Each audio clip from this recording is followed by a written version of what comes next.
उदाहरण जर सांगायचं की आमच्या भाषेत आपण आर्थिक वर्ष हा शब्द वापरतो. म्हणजे आता जर एखाद्या व्यक्तीला विचारलं की बाबा कुठलं आर्थिक वर्ष चालू आहे, तर तो म्हणून 2024-25.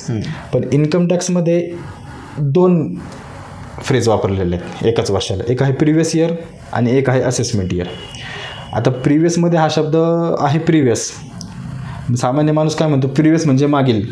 पण इन्कम टॅक्समध्ये प्रिव्हियस या शब्दाचा अर्थ जर आपण घेतला तर तो फायनान्शियल इयर आहे. ओके. म्हणजे इन्कम टॅक्सच्या भाषेत बोलायचं तर आत्ता कुठलं प्रिव्हियस इयर चालू आहे, तर 2024-25 बरोबर.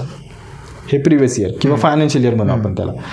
पण ज्यावेळी तुम्ही रिटर्न फाईल कराल इन्कम टॅक्सचं तुमचं, तर त्याच्यावर असेसमेंट इयर शब्द लिहून येतो आणि तो येणार 25-26.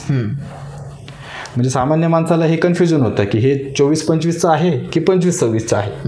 मग असेसमेंट इयर 25-26 जर पाहिलं तर त्याने वाचताना 1 वर्ष मागं घ्यायचं, म्हणजे 24-25 आर्थिक वर्ष 24-25चं आहे हे असं त्याने समजून घ्यायचं. तर हे अशा काही ह्याच्यात ज्या कॉम्प्लेक्सिटी होत्या त्या दूर करण्याचा प्रयत्न केला आहे. आता त्याच्यात एकच टर्म असणार आहे, फायनान्शियल इयर. ओके.